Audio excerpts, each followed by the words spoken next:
thought over the last year.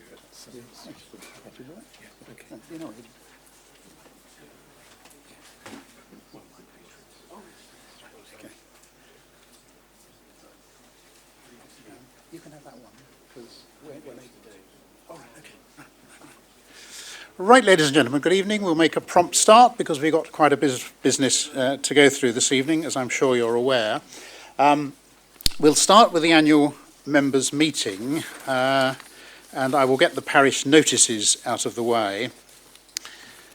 The magazine should have dropped onto your mats this morning, and if it hasn't, it will not be long before it does.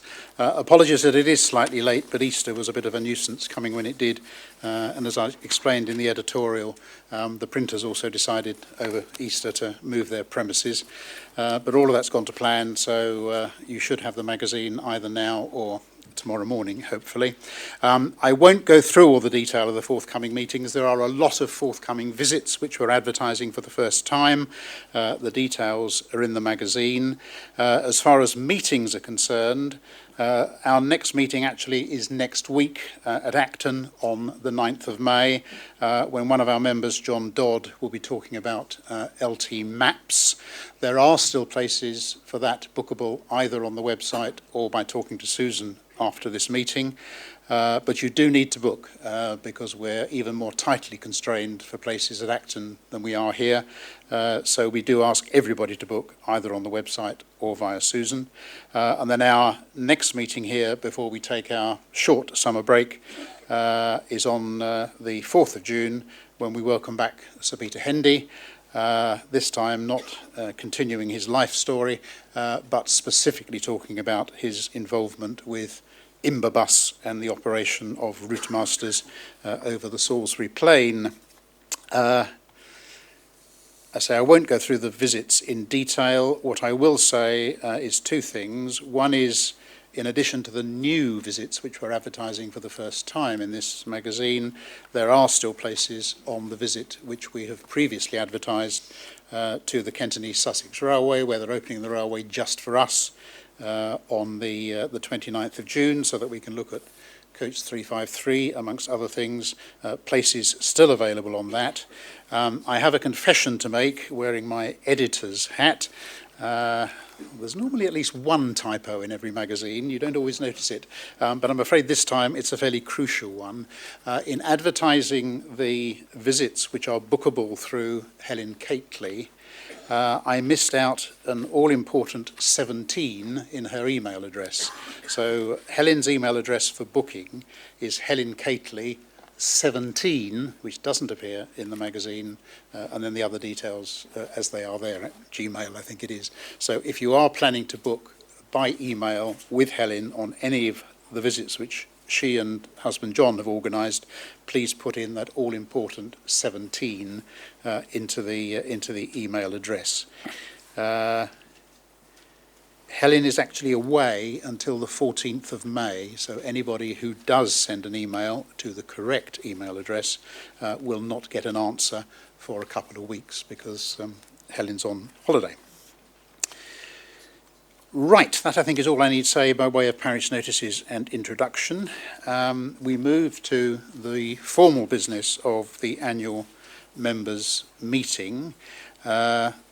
I'm not going to repeat all the words which appear in the written summary of 2017 activities that you should all have. They are there for you to read. I think I should acknowledge that not mentioned in that report, because it is a report on the history of the past year, is the fact which those of you who have read the magazine will now be aware of, and that is that we are proposing for the first time for very many years to both increase the membership rates and also to make some changes to the membership structure. The reasons for that and the detail of it are explained in the magazine. The changes have been approved by the Friends trustees, who are empowered to take that decision under the trust deed which set us up. But I'm happy in the questions afterwards, if anybody has got any queries, to take questions on that. But I'm now going to move straight to the financial report and ask Richard Browning, our Treasurer, just to talk you through the financial figures. And then once we've done that, we'll take general questions both on the annual report in words and the annual report in figures. Thank you, Barry. Well, good evening, ladies and gentlemen. It's my duty and privilege to give the financial report. You may not think so, but I think it's useful that everyone knows what's going on. You should have got the extracts on your chair, and as always, I've had them independently examined by McAlvin's, so the figures are all final figures, and therefore, and they'll be signed off in July at our next trustees meeting by Colin Hamling, and then put onto the Charities Commission website. So the results, well, those to 2017, this is to the 31st of December 2017, for the year we show a deficit of £99,000 against last year's surplus of 157. It was a successful year, as membership was at record levels at 2,986, which gave us a record amount of fees coming in of 96,000. And grants to the museum were up by 93,000. That's the big thing. It's put us into deficit, towards deficit, compared with last year. And of course, we keep on enhancing the magazine, which is hopefully for your benefit, and that you get more information about everything that's going on from that. So go into more detail. Take income first. Last year, we received, the previous year in 2016, we received large legacies from Philip Hopcroft and David Tooth, amounting to some 154,000. That's the reason why, and this year's legacy is only 5,000. Hence, our income is substantially reduced from last year. That's the big change in the income figures that you're seeing. The other big, not big, but significant change in our income figure is that we get a lot of donated signs and artifacts that we sell. And that is, we've always budgeted for it to be quite low because less signs have been coming through, and that was less than anticipated last year, but more than we anticipated in the budget. So it's good, but it's not as good as it was last year, which was at more record levels again. On the expenditure side, the main increase, if I can say that, is good. It's good expenditure, if you can term it like that. In that, as I mentioned earlier, the grant to the museum has gone up to 93,000, which is good because we are actually spending some of the money that we've got in the bank, and we don't spend unless the museum has got a real need at the time. So we don't go looking particularly to find articles if they don't want things. So that's why we've actually got quite a big surplus in cash at the moment, which I'll come on to. So, but our largest grants to the museum were another 63,000 towards Battle Bus. So we've got one more tranche of 25,000 coming this year, and then we've completed the contributions to Battle Bus. We spent 38,000 on Q stock. It's only 38,000 because it started the project itself, which is good. It's now underway, which is the first good news. Secondly, but it started a bit later in the year than we anticipated, so only 38,000 was paid last year, but will no doubt be catching up over the next year. And then, of course, we paid 25,000 towards the Sutcliffe collection for the Charabang and the Chocolate Express. In addition, we paid 20,500 for the heritage operations because we continually help the museum on the open days with the buses and the trains, whatever's being put on. So that's 20,500, and also the pamphlet conversions. We did a lot, and digital conversion of prints into digitization. And finally, we spent about 20,000 on general conservation, as general upgrades to the collections that the museum have. One other thing, we've also spent about a few thousand on the AMR, and bus and signalling conservation. So that's where we've been spending the money that we finally collected from you.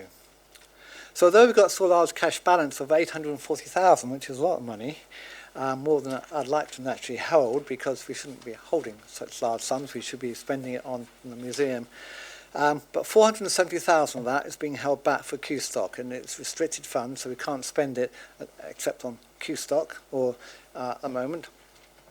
And the remainder, of course, will therefore be available to the museum as and when they need or see items that they want purchased.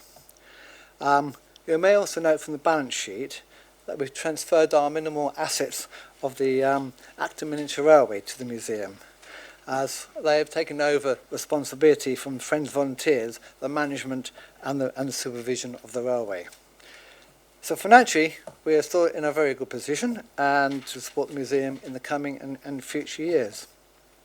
On other matters, you should see on our website that we've put on various policies which have now been approved, such as conflict of interest, safeguarding, our risk management, our investment and payments, and our data protection.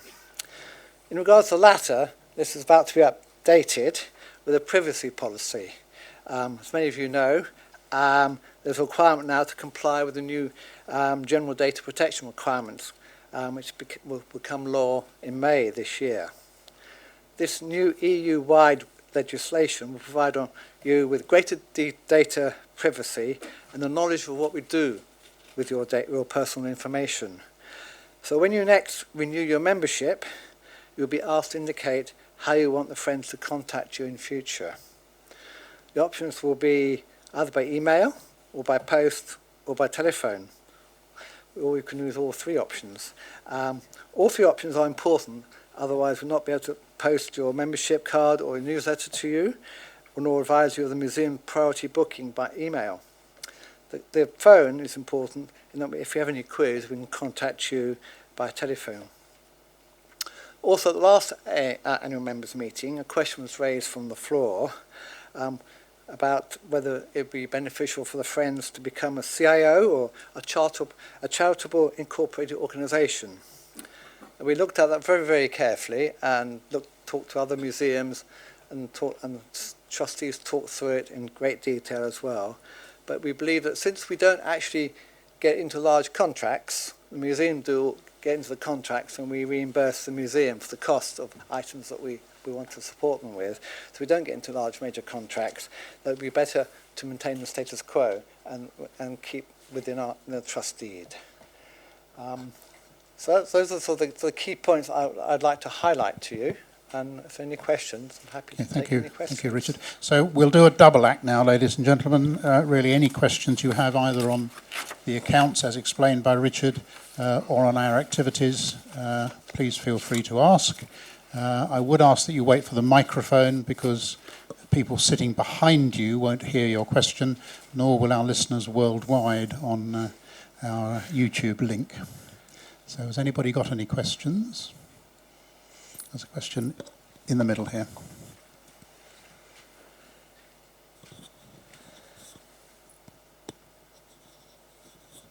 Yeah, well, hi. My name's Richard Charter. I'm the Friends of the London Transport Museum.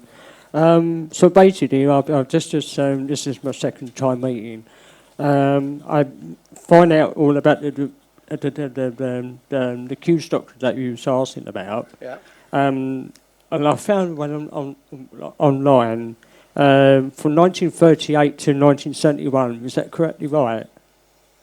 Well, earlier, because some of the Q stock dates pre 1938. The earliest is 1923, I think, from memory. Right. So the only one I put down it was Q23, Q27, 31, 35, and 38. Is that correct? Yeah, that's good. That's correct. Thank you. And the initial plan is to restore 3 of the cars which are in the depot, which is 2 of the Q38s, the 2 motors, and the Q35 at trailer, with the possibility of doing the older and more challenging car, the Q23, at a later date. Okay, thank you.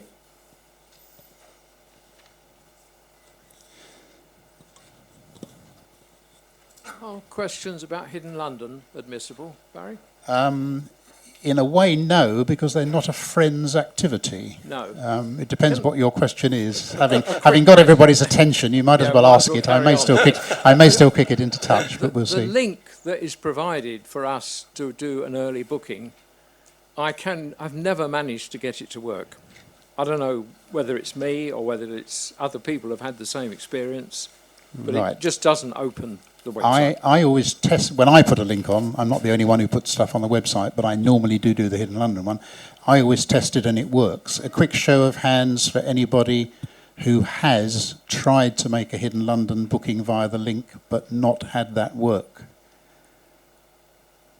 It's only me then. Looks like. You're leading me into areas that I don't really understand, but one of the possibilities may be to update your browser, get rid of your clutter or whatever, and sometimes it works. Right, any more? We won't prolong this any more than we have to, but there's another hand up in the front. Mike. How will data protection changes be checked for life members who currently don't have to use?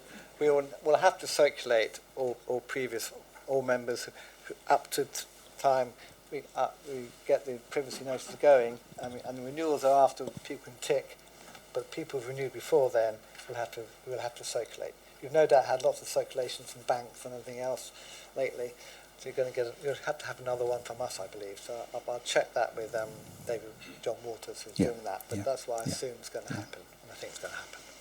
We are currently generating a very long checklist of things we have to do, and we're going to be audited as part of the process. So I think we will eventually end up squeaky clean, but we might have to make a few adjustments along the way. I think everybody's still learning about what's going to entail. Everyone's putting things forward at the moment, and as we are, and as things develop, we'll develop as well. Okay, so if there aren't any further questions, thank you very much for those. I'm sure you're all keen to hear our speaker, but I have got something else to do before we get that far. As I think Richard said, both the annual report and the accounts will now go forward to the trustees for approval, and once the trustees have signed them off, they will be sent to the charity commissioners. Right, it is a requirement under our constitution that we also advise you, again these decisions are taken on your behalf by the trustees, of those who have been appointed to serve on our two management groups, the executive committee and the programmes group, and we did effectively do that in the previous magazine, where after the trustees had taken that decision at their January meeting, so the names are in the previous magazine. If anybody wants to see them, Susan's got a few copies of that page outside, but they are largely the familiar names that you saw last year. So that, I think, unless anybody has a contrary view, concludes the formal business of the AMM, but I want to just move on in a way linked to the previous item, because one of the names which is not carried forward into the 2018 officers list after this annual meeting is the name of Richard Meads. Now, every chairman needs a lot of support to enable him or her to do the jobs that they have to do. And part of that is the treasurer, the secretary and the other officers. But a very key role is the vice chairman role, because the vice chairman can share with the chairman some of the responsibilities that we jointly carry out. And I've been very fortunate in the last 8 years, I think it is, to have had Richard as vice chairman. Richard's involvement with the Friends management predates his appointment as vice chairman, because he joined the executive committee in 2006, initially with a brief that took on recruitment and later meetings as well. And indeed, Richard, as vice chairman, has carried an interest in those responsibilities right up until today. So I'd just like to pay my personal tribute to Richard for being a very dependable and wise second in command. He's chaired the programmes group, which specifically manages the delivery of the members' own activities programme, which has greatly expanded in the years that Richard has been vice chairman. But he has decided now to step down from the vice chairman role. He is, I think, still going to be a fairly active member of the Friends. He's nodding his head. I should say that Graham Miller, who is sitting right at the back, so whether I was going to say stand up, Graham, but everyone will have to turn their heads around. So can you take my word for it that Graham Miller, who many of you will know recently as our sales manager, has very kindly agreed to step up to the vice chairman role and to pass on his sales team responsibility to John King, though Graham will still be part of the sales team as well. So we move forward with a slightly different group of people involved. But I just want to thank Richard. Now, to do that, I need access to something down here.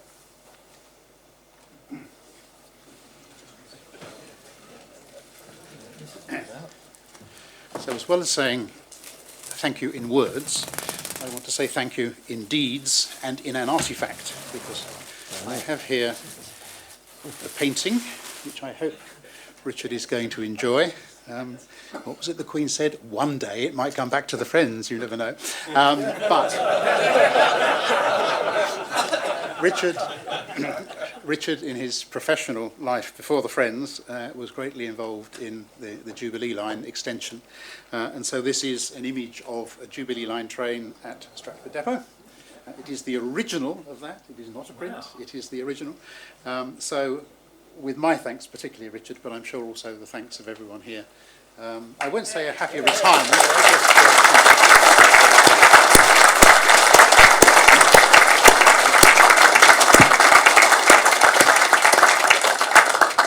Well, thanks very much, Barry, and thank you for your very kind words about my contribution.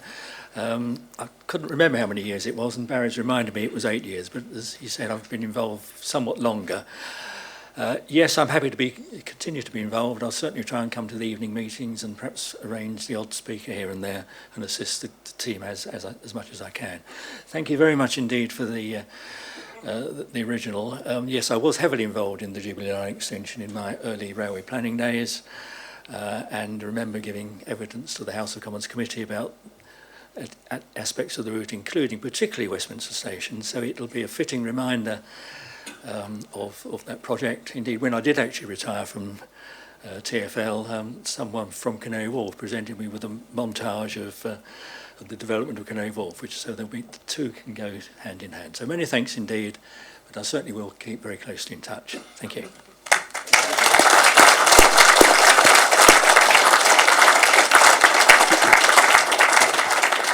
Before I introduce our speaker, Sam Mullins wishes to have a word, or two. Three. Now, I would be remiss of me at your annual members meeting not to offer the thanks of the museum for everything that you contribute as members, for the volunteer work you do for us, for the expertise and the hours that you donate. So a very big thanks from me and my colleagues for what you do, particularly to the fantastic support from Barry and the Colin and the two committees, which do marshal all that input to us. What is there to complain about? A record number of members, the largest amount of money I can remember that you've given us during the course of the year. Fantastic magazine, which kind of covers off so much of our relationship with rail and bus enthusiasts. So a very big thanks to all of you, and particularly Barry, to you and your trustees and committee members. Thanks to Richard, I can remember being amongst a small queue of people who, at his retirement due, were keen on involving him in other things in all that spare time he was about to access, and he's used his spare time extraordinarily wisely on our behalf. So thank you very much.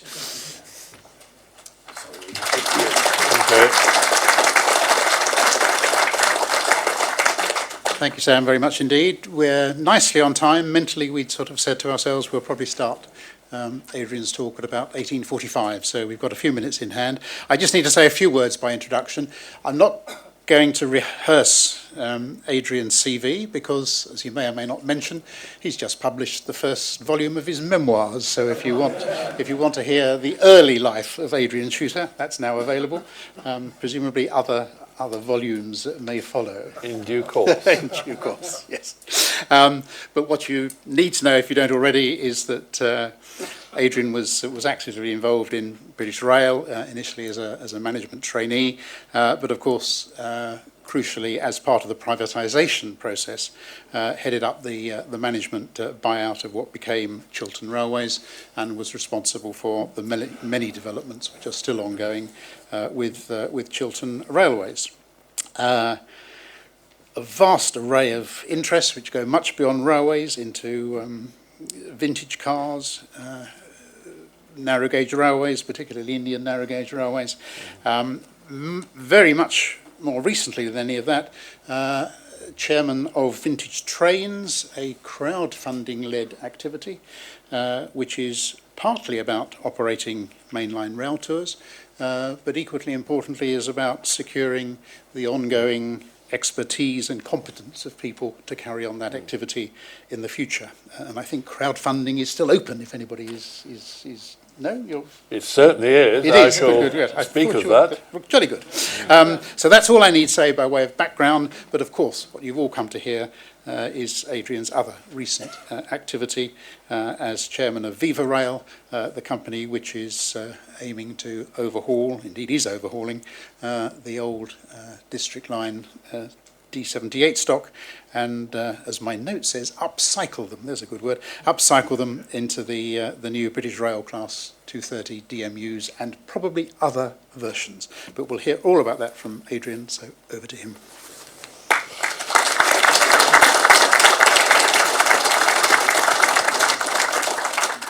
Thank you very much, Barry. Bear with me just a second while I try and work out how to change the slides. Let's get rid of that one.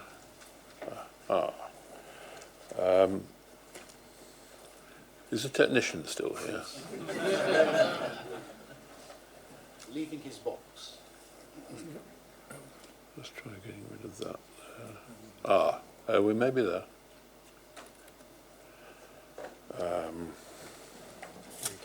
No, it's all right. I think we're there.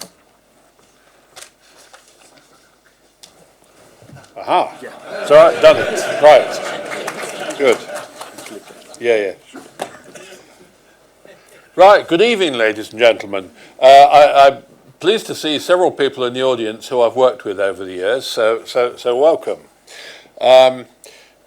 About just over 6 years ago, I retired from chairing Chiltern Railways and also chairing London Overground.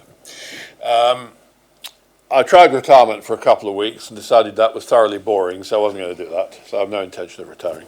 So I do quite a number of things now, one of which is Vivarail. Now, you might wonder why on earth I got involved in this project. Well, let me start at the beginning by saying that by original training, I'm a rolling stock engineer, and in fact, I spent quite a number of years maintaining trains of various different sorts. Joined British Railways just at the end of, or just after the end of steam, and thoroughly enjoyed it. Then got on to all sorts of other things, and as your chairman said, a bit over 20 years ago, got involved. In fact, 25 years ago actually, got involved with Chiltern Railways. Now, at Chiltern Railways, doing a management buyout, the thing that was very obvious to us as a team right at the beginning was that we got a very small railway with lots of potential for expanding it and making it much more prosperous and serving the community a lot better, but we needed a lot of new trains to do that. So one of the first things we did was actually not only produce a commercial specification, but we also then went on and did quite a lot of the detailed technical spec as well for a new fleet of trains, which were indeed the first trains ordered by the privatised railways, called Class 168. In fact, I've travelled in one this evening. And the original ones are 20 years old now, and I'm pleased to say not actually looking it. I'll let you into a little secret. The Chiltern trains, which are class 168, of which there are 80-something vehicles, they are exactly the same as class 170s, which you'll see all over the network, save for one difference, which is that the forward and reverse wires in the connections between the trains are swapped over. So if you try and run them in multiple, the 168 and the 170, one will try and go in one direction, the other will try and go in the other direction. But this can be rectified. Don't ask me why that happened. It seemed to me over the years that British Rail had been rather more conservative in its train engineering than it might have been. Okay, there were forays into excitement with the things like the advanced passenger train and various other things, but in many other cases it seemed to me it might be possible to do things differently. And it also seemed to me that we were moving into an era where the automotive industry in particular was beginning to explore what they call electrification, which effectively to you and me is a battery train. And furthermore, it seemed to me that the automotive industry was doing quite a lot of things which railways were tending to ignore.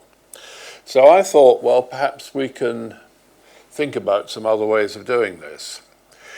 So I want to really introduce this subject by saying this is absolutely not about rebuilding some old underground trains. This is absolutely about building some brand new trains. Now, we, right from the start, we were a start-up business. We haven't had any public money or any grants other than for one specific thing, which I'll mention later on.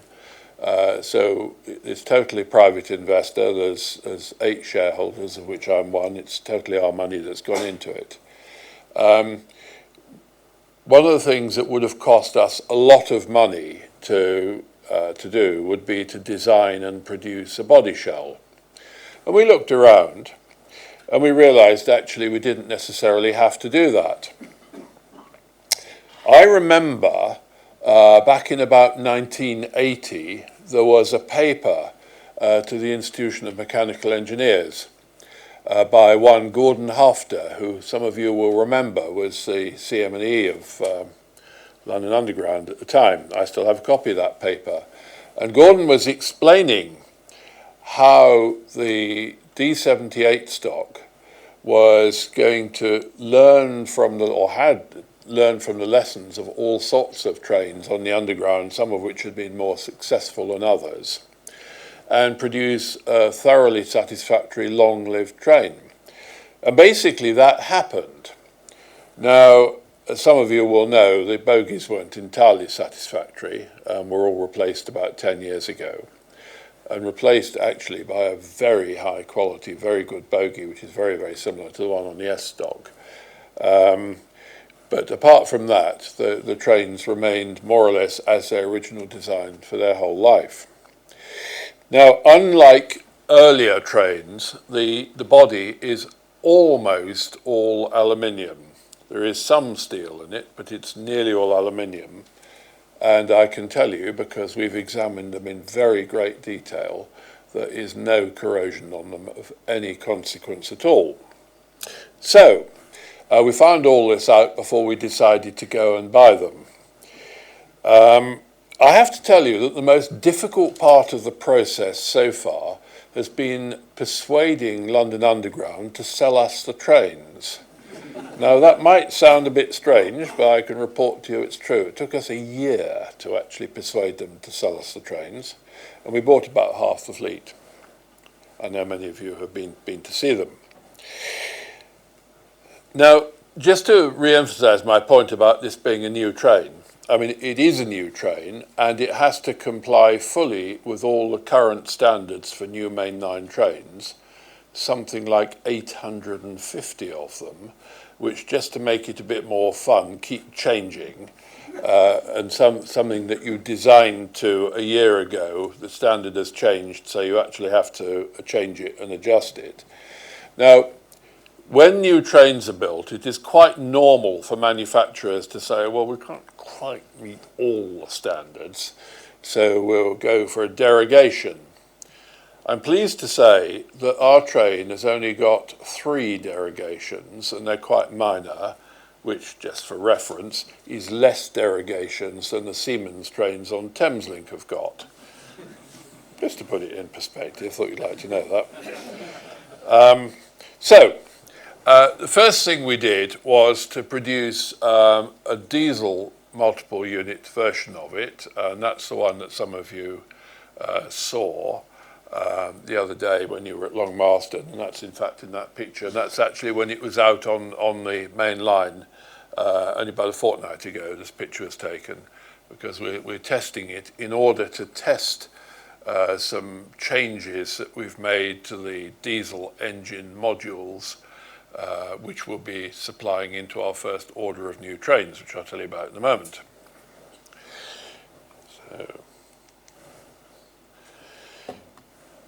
Right from the outset, we wanted to make this a train which could use a variety of different power sources. And the first prototype train is powered by diesel engines, and I'll show you a picture of the diesel engine module in a minute. It slides in with a forklift truck. Now, I said to our chaps who were designing it right at the beginning, we're going to make this so that you can change from one engine to another in less than 10 minutes. Well, they fell about laughing because obviously that wasn't possible. Just to give you a comparison, most diesel multiple units trains, it would take 2 fitters a shift, about 8 hours to change the engine. So 10 minutes, I thought it was quite a soft target actually. But anyway, they have actually changed on one occasion in 4 minutes. It's quite simple. All you have to do is slide it in with a forklift truck, lock it, and then connect up the fuel with a snap-on connector. There's 2 electrical connections, one power, one control, and you have to fit the exhaust pipe on. I don't see what the problem was. Anyway, so that's what we've done. Now, right from the start, as I said, we intended also to have battery trains. And in fact, I've been out today in the battery train demonstrating it to a prospective customer. The batteries slide into exactly the same spot. I'll show you some pictures of those in a minute. This picture here is one of the cars of our 2-car battery demonstrator train, which we built at our own expense. That will be out on the main line in a couple of weeks' time. We're at Long Marston, we're connected to the Cotswold line, so we can go out onto the line. It's not too busy, so there's plenty of space for test trains. And this is going to be a 2-car demonstrator train. By the end of June, it will be fully approved and lawful for it to carry fare-paying passengers on the main line. It's inherited nearly all the approvals from the diesel train. The principal differences have been that the battery needs to be certified. Now, it's a little bit interesting because as soon as we started looking into that, we discovered that there are no rail standards for traction batteries, whereas there are for everything else. So we went along and talked to Her Majesty's Railway Inspectorate, and we've reached an agreement with them that we'll go on a risk-based approach, which is fine, and that's the basis under the Health and Safety at Work Act, that risk is managed in this country.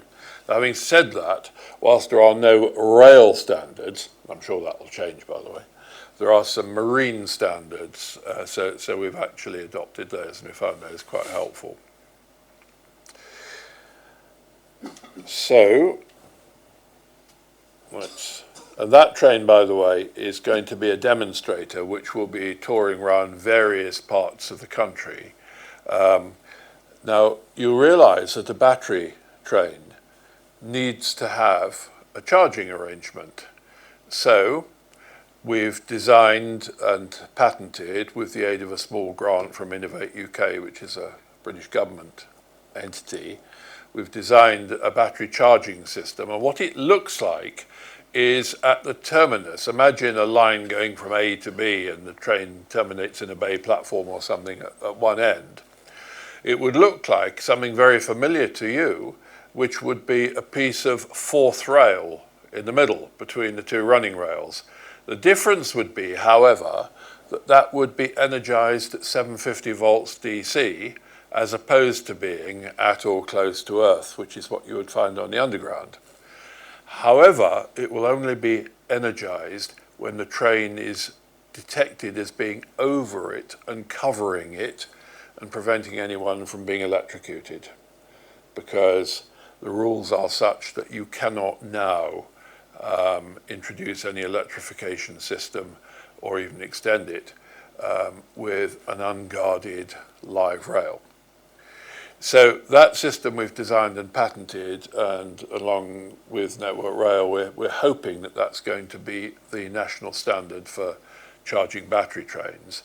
All the driver has to do, by the way, is stop the train at the stop board, which I believe is what he's paid to do now, go and change ends, and when he's ready to go, as soon as the train is put into forward, the battery charging will stop. So that's relatively straightforward. Now, this test train, on the other hand, we're going to take it all over the place. So that obviously isn't going to be feasible. Now, I don't know if you remember those model trains that they used to have. If you couldn't afford to have a proper model railway, you could have a sort of cheaper one, which is probably what I had, where you had a little plastic box with some batteries in it, and you just sort of linked that up to the rails. Well, that's what we're going to do. We are actually building at the moment a mobile battery charger. Now, okay, it's a bit bigger. It's actually on an articulated lorry trailer, and it's got a 500 kVA diesel alternator on it and some batteries. But all it is a mobile battery charger, and on that case only, we'll actually literally plug into a train. But that means that we'll be able to run it pretty well anywhere. And we will be doing, so watch this space. This is we have moved from being a very small outfit, just doing a prototype train, and a lot of it, we were sort of doing it on the shop floor, working out how to do it, and then drawing it up afterwards and doing the calculations and all that sort of stuff. Well, that's all right for a prototype. Once you get into production, and we intend to be in serious production, you've got to sort of systemize and legitimize all of that. We've now got proper engineering drawings for almost everything, done on CAD in such a way that the CAD drops down into bills of material and parts for procurement and everything like that. So we're just going through that process. We now employ 53 people on the site, some of them temporary employees doing that sort of stuff, writing technical instructions, also people actually doing the manufacturing and making sure that that's all designed to be as efficient as possible as we get into production. We're still in a couple of small sheds, but we know where we're going to enlarge into as and when the need arises. Now, the interior of the train can come in various different levels. The cheapest version, and quite frankly, the version which we think is most relevant to most routes, is basically the version that was still in operation in London, which is the one you see at the top. Almost everybody who thinks they're going along to see an old underground train, when they get into it, they say, "Hey, isn't this light and airy?" Because it is, nice big windows. Also, we've made some other changes. Obviously, we've refurbished everything internally in the car body, made a number of changes with luggage stacks and different things. But we fitted LED lighting, which is very effective. There's major changes to all the door controls, which were completely non-compliant with the current legislation. So there's over £5,000 worth of door controls and such like. Modern passenger information systems, and quite a number of other things. And our next production order, which we hope to get in about 3 weeks' time, that will have air conditioning as well. And I think probably all future trains will also have air conditioning. But the point is about that layout. It's one which was optimised for carrying large numbers of people on the district line and with minimum dwell times, consistent 30-second dwell times, which I'm afraid are not achieved as often as they should be on the mainline railway. But as the railway gets busier and busier, they need to be. So the seating layout is broadly as it was when the trains were refurbished about 10 years ago, based on the experience that London Underground had. 4 doors per side. So that's our base model. We call that the city version. Now, people can have all sorts of other versions if they wish to.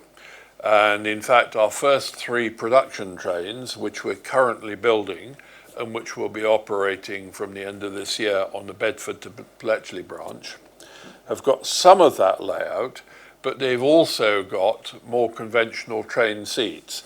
You know, the ones that people write about in the press at the moment and say how much they love them and how beautifully soft and comfortable they are. Which I have to tell you is actually something that you're driven to by the regulations. Because obviously I've come and asked a question and said this is ridiculous, we can't do this. But we have found a way of making the seat cushions a little bit softer than the above mentioned Thameslink ones, but they're still not as good as I think they should be. Now also, most of the trains that we build will require lavatories. Now our prototype 3-car diesel train has got one in the middle car. Most other trains will actually have them in the driving motor car, which presented a bit of a challenge, but which we have now got over in terms of packaging space, because it's one thing having the toilet actually above the floor, and you basically buy a complete kit of a disabled toilet. I mean, they're available and they work and they're used in lots of trains. The difficulty for us has actually been finding space under the floor for the tank, because all toilets now to run on the network have to be what's called controlled emission. Now, this is actually the point that I'm going to mention, that we employ, admittedly now on a part-time basis, the guy that actually designed these car bodies, a guy called Carl Barris. He worked, as did quite a few of our employees, at what in Birmingham they call the Met Cam, and he was one of their designers, and he designed the body in 1976.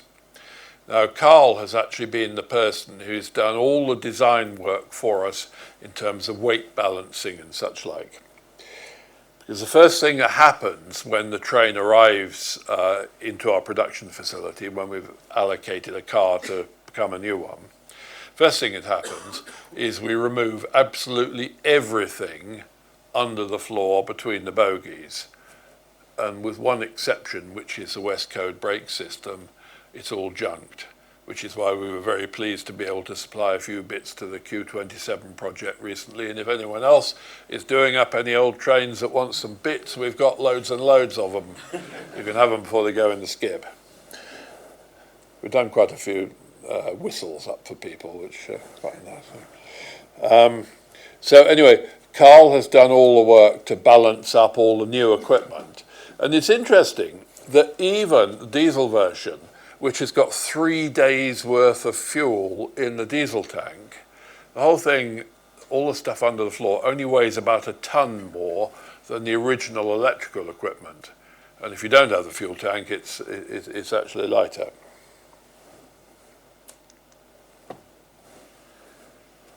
That at the top is the diesel engine module. It slides in underneath. It's about 8 feet long. It's about 2'6" high. It contains a 200 horsepower Ford 5-cylinder diesel engine. I've been testing one for 3 years now. I've got a Ford Ranger pickup, which has the same engine in it. Now, that engine in our production trains will be driving a water-cooled alternator made by a company called Yasser. And Yasser is a spin-out from Oxford University. They're made in Abingdon, where you will shortly see a lot of vehicles in London with the same piece of equipment in it, will be in the electric taxis, which will be starting to appear in very large numbers in London. So the engine drives this alternator. It's only about this long, that diameter, pretty quite high power density, which is why it needs water cooling. It's a turbocharged engine, of course, quite highly rated. And the rest of the packaging is really all about the bits that are about controlling the emissions and keeping it cool. It's got a set of radiators at one end, set of radiators at the other end. Now, the engine, when fitted in my Ford Ranger pickup and in various other things, is actually rated at EU 6, the Euro 6, the highest diesel rating that's required for road vehicles at the moment. However, that is nowhere near good enough for the rail rating, and we've had to have the engine re-homologated because it's got to be capable of producing similar level of emissions at a much higher power rating, because rail engines tend to run at a much higher rating. So that's been quite interesting. And it's been quite interesting actually working with 2 or 3 different firms working closely together who've built a special ECU, which is a thing you'd find in all your cars, electronic control unit, which controls the engine and controls the emissions. So if one built specially for this, which looks at both the engine, it looks at the alternator, controls it and talks to the other engines via a CAN bus, which is the computer control system that runs down the train, and receives instructions from the driver as to what the driver wants to do. So that's the diesel engine module, and there is its electric equivalent. Now, in fact, there's various covers and things off, but that is a frame that's exactly the same size and slides in. And our battery train that I mentioned, which were the one that will be out on the main line and available to carry passengers by the end of June, when we first commissioned it, we hadn't actually decided whether it was going to be battery or diesel. And in fact, I deliberately didn't tell the guys which it was going to be, because I just wanted to reinforce the point that we want to make them convertible. And it's about a day's work to change from one to the other. So if we did decide to convert the battery train to a diesel train, all we would have to do is to fit a fuel tank. The brackets for mounting the fuel tank are already there. Change the 2 modules from diesel to battery, battery to diesel, fit an exhaust pipe, and that's about your lot. So it's pretty straightforward. And in fact, we've got one customer at the moment who are taking diesel trains, but they have said, can you convert them to battery in a couple of years if it's suitable? And we said, yes, of course you can. So the Bedford to Bletchley branch, as I said, is going to see in December of this year, it's going to see 3 2-car trains, generally similar to this, which is our prototype. They won't be painted like that. West Midlands Trains has its own livery. And every day, 2 out of the 3 trains will be operating, and you'll be very welcome to go and ride in them. So I'm going to stop at that point, and I'm going to invite any questions. But before I stand down at the end, I'm going to tell you about our steam train company, which your chairman mentioned at the beginning. So, over to you. Thank you very much. Right. That was an excellent introduction, but I'm sure it's prompted a lot of questions. Again, could you wait for the microphone, because it does help everybody hear what the question is before you hear what the answer is.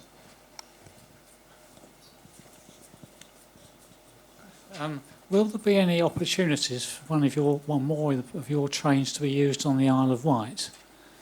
Maybe. The existing tube trains are coming up for scrapping, really, 1938 stock. Maybe. There's a challenge possibly with Ryde Tunnel with loading gauge and flooding, but it's an interesting question. There isn't a challenge with loading gauge, they fit. I think that's all you're going to get on that one. Right.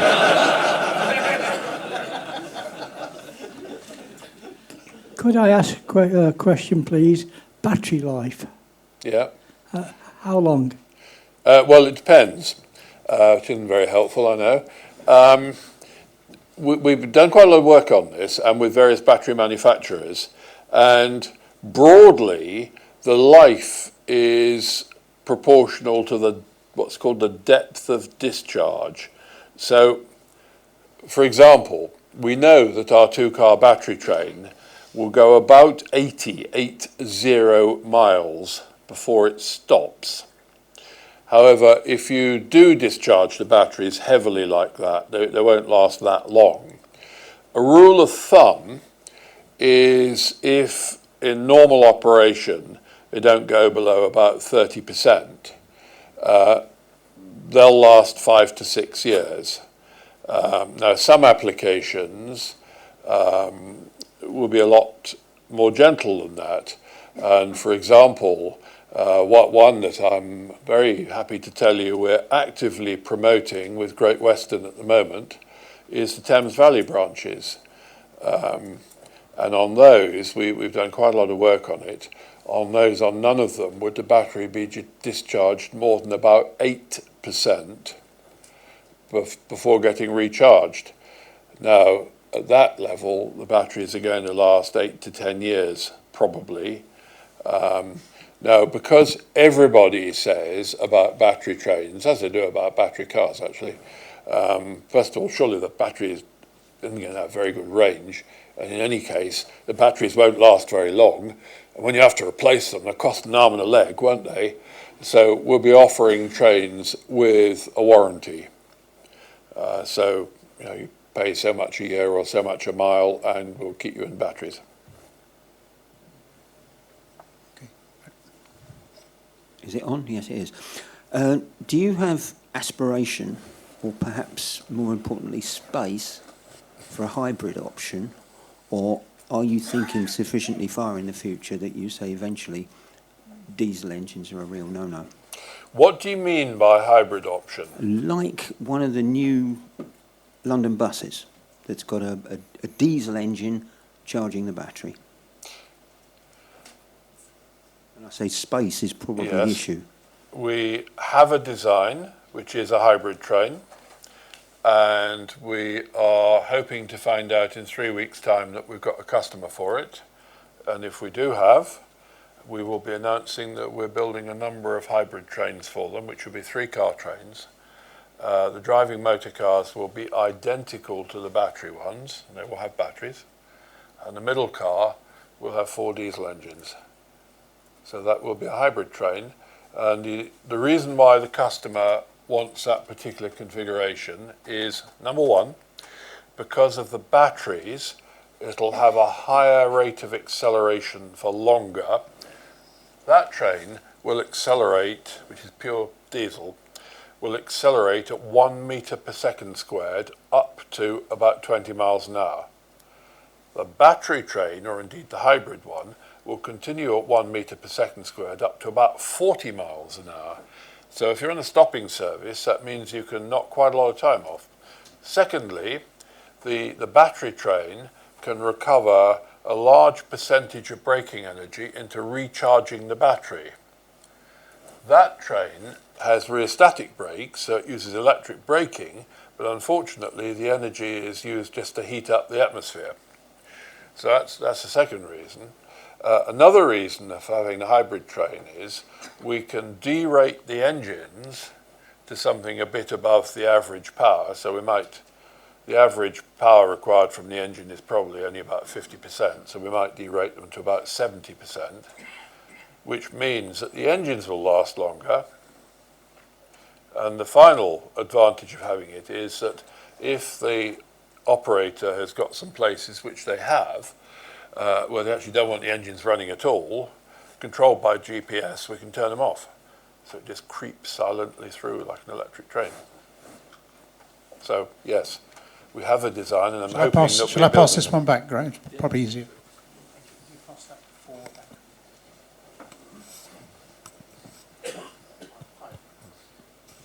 Thank you. It looks from the pictures as if the units have got couplers at the end. Are you envisaging that they could run in multiple, And if, Oh, yeah. and if so, could a battery-powered train run in multiple with a diesel-powered one? Yes, yes, and yes. The only one that couldn't is this prototype, which is a bit of an oddball, but all the others will, yeah.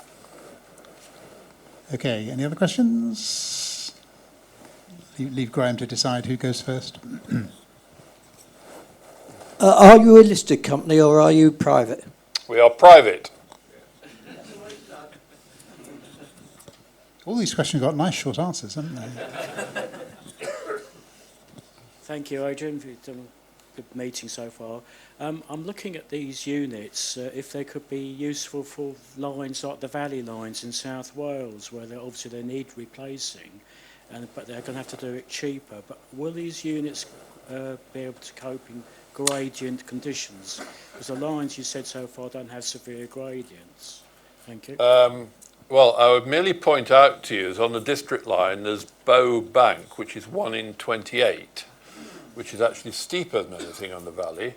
Now, I can say this, the Welsh franchise will be determined shortly. We made some offers for operating these trains, battery versions, in fact, battery 25 kV versions. And I can tell you that because none of the bidders took it up.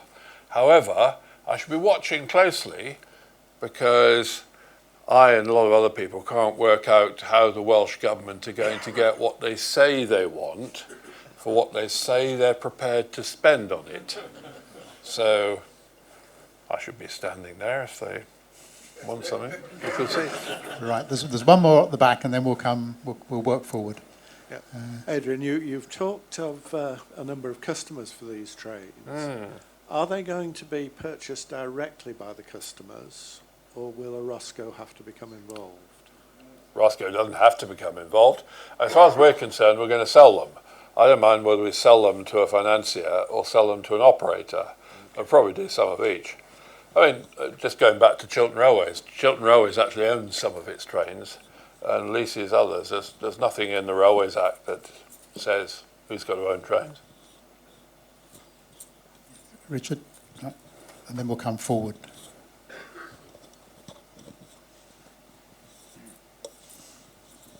Thanks. A couple of points. I was going to ask something very similar to John. So you don't envisage that Vivarail will become a Roscoe in its own right?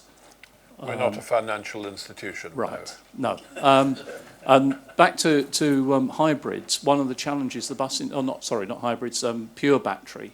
One of the challenges the bus industry is finding is that there's enough life in the batteries to propel the vehicle, but when it comes to heating and particularly air conditioning systems, those are placing an extra burden on the electrical system on the batteries and shortening the range. And is that something that's a major issue for you as well? Well, yeah, I mean, obviously the same applies. And in designing a train for a particular route and looking at what type of batteries to fit and how often to charge it, you have to take account of the full load, including, obviously, any heating or air conditioning. Yeah. Yeah, that's just laws of physics. Okay. Yeah.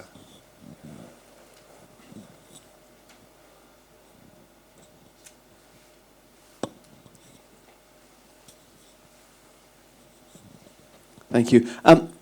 You said earlier on that you bought about 50% of the destock fleet. Was that? We bought 228 cars, to be precise.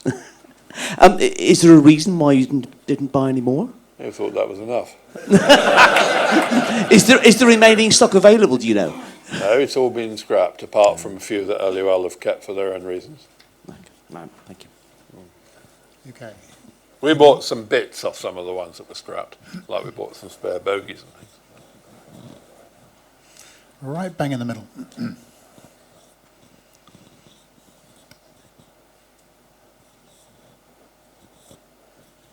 Following on from that, if sales went swimmingly well and you used up all the destock that you've got, what happens then? We have a plan B.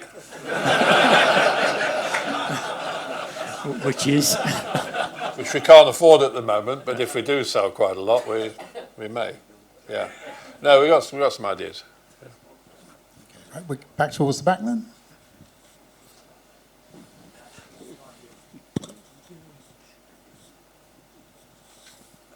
Fuel cell, are you looking at other forms of transmission other than battery, diesel battery and diesel, i.e. fuel cells? I'm pleased that you planted a questioner in the audience, Richard. So thank you for your question. Yes. We have made, in association with some other companies, an EU grant application for about 9 million euros. For each of the last 5 weeks, I've been told that next week we'll be told whether we've been successful. Well, next week hasn't quite come yet, but if next week does come and we are successful, we will be building a 3-car hydrogen hybrid. Now, it will be very similar in concept to the diesel one I described to you. It'll have driving motor cars with batteries, which are exactly the same.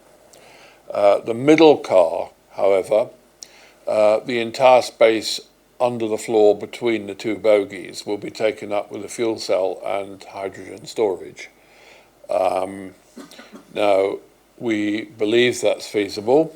We believe it'll give maybe about a day and a half's range, something like that, whereas the diesel version we can get 3 days. As you perhaps know, Alstom have produced a train in Germany.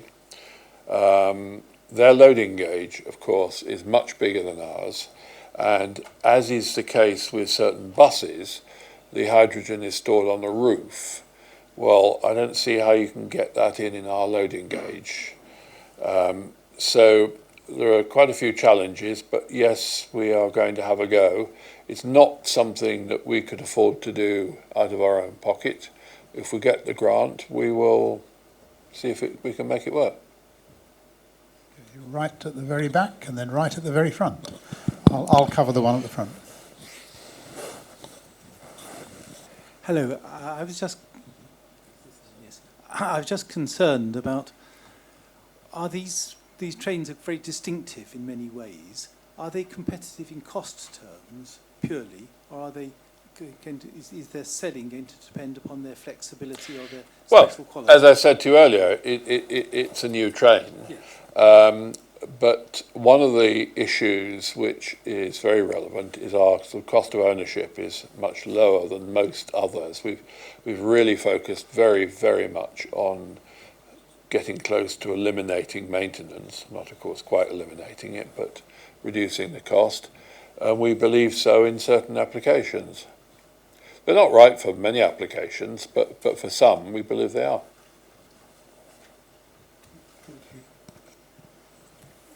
You've made it very clear that some of the answers are limited by commercial considerations.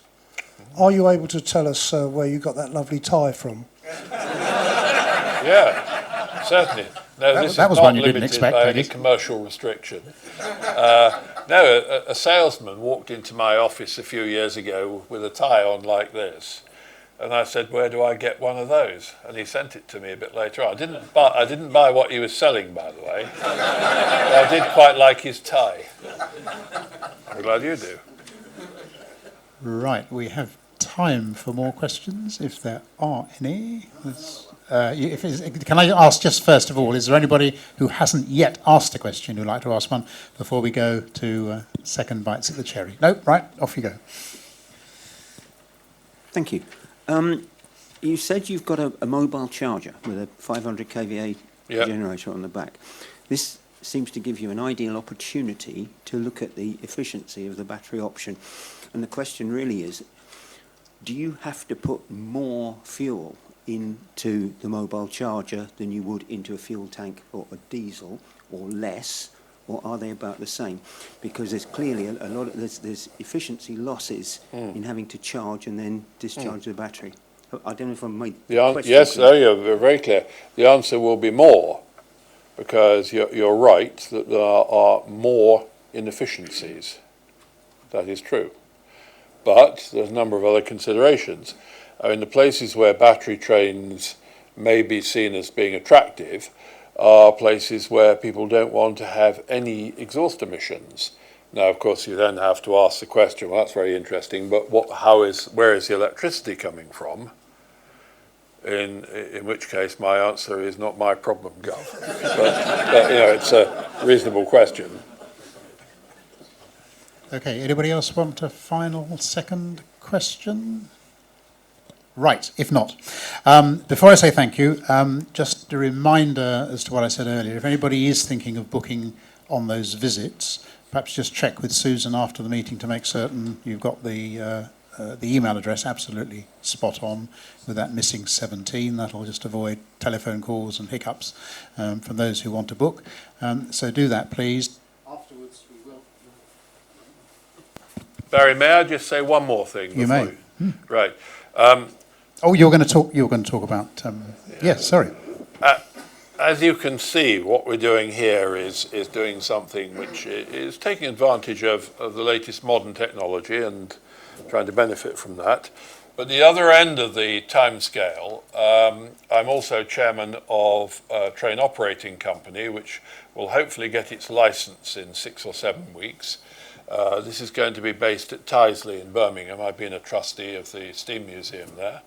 The purpose of the trust is to run mainline steam trains and to continue doing so into the future. We've decided that, like many organisations, we were sort of getting a bit deeper and deeper into a financial hole, and we weren't really seeing how we were going to get out of it, and our membership was getting older and everything.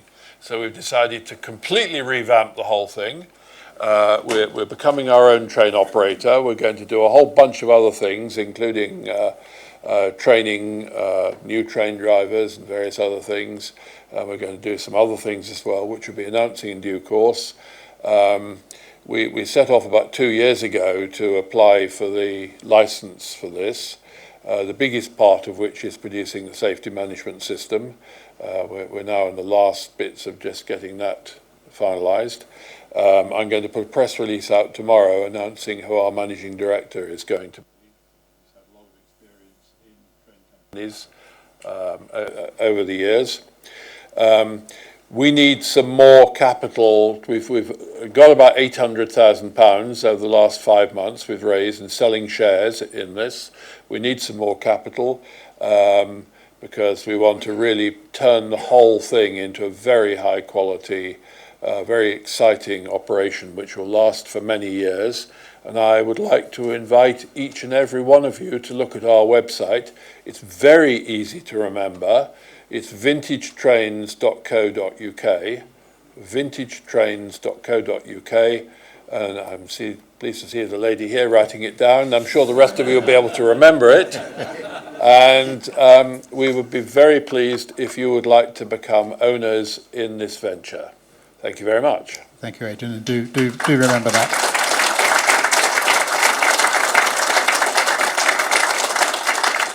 Right, so yes, do just check that email address with Susan if you are intending to apply for a visit to make certain we get it right. As we break now, we'll have the usual light refreshments outside. Please give a little generously, save some for Vintage Trains, but put something in our tin just to cover the cost of the refreshments. And the details or the booking facility of Sir Peter's talk should be on the website hopefully tomorrow. And we will actually be sending out an email to say that it is now live on the website when we will also take the opportunity to get that email address correct as well. Right, but thanks to Adrian for describing a fascinating and innovative project, for dealing with the raft of questions in an excellent way, either by giving the absolute answer or by just giving a hint as to some things that might lie behind the commercial confidentiality. It is a fascinating project. We've been privileged, I think, as a transport enthusiast group, if I can call us that, to be one of the first to come and visit the site without bringing our cheques book with us to potentially purchase a train. So we do thank you for that. And I think there is an offer that when the trains are operating on the main line that we come back with another visit and see them actually operating in passenger service. So thank you very much for that, Adrian. I say Adrian will be outside. You can come and admire his tie and see, having had your interest raised, exactly what it is and what it says on it. But could I ask you, please, ladies and gentlemen, to express your appreciation in the usual way.